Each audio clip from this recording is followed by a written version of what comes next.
बसरे का गवर्नर हज्जाज बिन यूसुफ बड़ा जालिम आदमी था। तो हज़रत सईद बिन जुबैर रज़ी अल्लाह ताला अन्हु एक ताबी बुजुर्ग थे, तो आप ना उसके गलत कामों पर उसे टोका करते थे।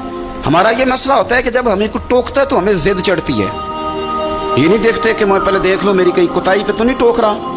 वो जालिम था, आप उसे टोकते थे, तो जब रोक टोक होने लगी तो ये जो बादशाह किस्म के लोग होते हैं इनकी ख्वाहिश होती है कि हमें पूछने वाला कोई ना हो। रोक टोक बड़ी तो उसने बुला लिया हज़रत सईद बिन जुबैर रज़ी अल्लाह ताला अन्हु को, बुला के कहने लगा मैं आपको कत्ल करूँगा। तो आप फरमाने लगे जिस तरह तू मुझे कत्ल करेगा ना, मेरा रब भी तुझे उसी तरह ही कत्ल करेगा। अल्लाह वाले थोड़ा किसी से डरते हैं, वो उसी तरह तुझे कत्ल करेगा। कहने लगा हज़रत सईद बिन जुबैर रज़ी अल्लाह ताला अन्हु से कि अगर आप मुझसे माफ़ी मांग लेंगे तो मैं आपको छोड़ दूंगा।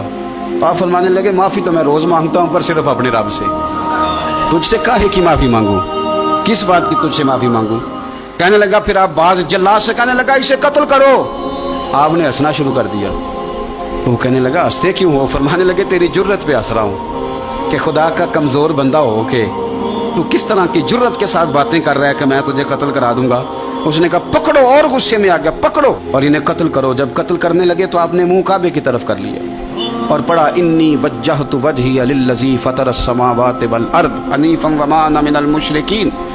काबे की तरफ मुंह करके ये दुआ पड़ी तो कहने लगा अच्छा इसका रुख फेर दो काबे से। तो आपका जब रुख फेरा तो आप फरमाने लगे तो बड़ा ही बेवकूफ़ है, फ़इन्नमा तुवल्लू फ़सम्मा वजहुल्लाह, तुम्हें पता नहीं मुंह जिधर भी करे अल्लाह उधर ही होता है। तू बड़ा बेवकूफ़ है, तू काबे से रुख फेर के समझता है कि अल्लाह कोई माज़अल्लाह मुक़य्यद है, इधर रब तो हर तरफ है। जलवा तेरी ज़ात का कू बकू है, मैं जिधर देखता हूँ उधर तू ही तू है, जिधर देखता हूँ उधर।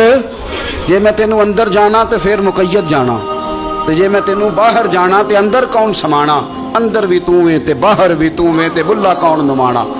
फरमाया कि भाई हर तरफ ही अल्लाह है। अब उसने पता क्या किया, आपको जब कत्ल करवा रहा था ना तो हज़रत सईद बिन जुबैर ने हाथ उठाया कि अल्लाह मेरे बाद इसे किसी और को कत्ल करने का मौका ना देना, मैं इतनी बात किसी और पर इसे मुसल्लत ना करना। हज़रत सईद बिन जुबैर कत्ल हुए, शहीद हुए तो इतना खून बहा, इतना खून बहा कि खून बंद ही नहीं होता, इतना खून। वो कहने लगा वजीरों से, मुशीरों से, तबीबों से कि इतना खून।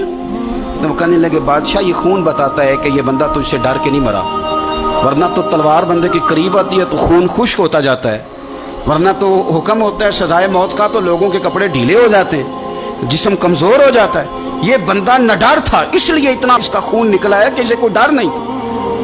हज़रत सईद बिन जुबैर को कत्ल करने के बाद ना हज्जाज बिन यूसुफ 15 दिन जिंदा रहा है, सिर्फ 15 दिन।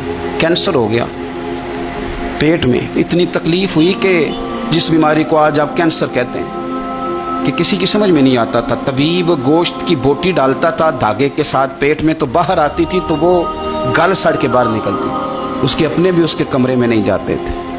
ओ यारो, जुल्म करते हुए लोग सोचते नहीं कि इसका हिसाब कितना भयानक होगा। रात को चीख मार के उठता, घर वाले कहते तुझे क्या हुआ, 15 दिन जिंदा रहा, एक रात सो नहीं सका। वो कहता था जब भी मैं सोता हूँ तो सईद बिन जुबैर मेरी ख्वाब में आते हैं और मेरी टांग पकड़ के घसीटते हैं तो मेरी आंखें खुल जाती हैं।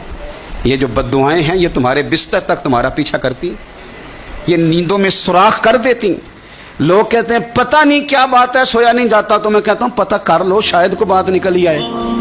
पता कर लो, देख लो, गौर कर लो, तवज्जो कर लो, शायद को बात निकल आए। अगर निकल आए ना तो फिर तौबा कर लो, और अगर निकल आए तो फिर माफ़ी मांग लो, अगर निकल आए तो फिर अल्लाह से डर जाओ, अगर निकल आए तो फिर एहतियात कर जाओ। लेकिन बातें निकलने पर भी हम मानने को तैयार है। तो ये मत समझे कि जब इंसान किसी का जुल्म करेगा तो वो चैन की नींद सोएगा। जी हो सकता जैसा करोगे फिर वैसा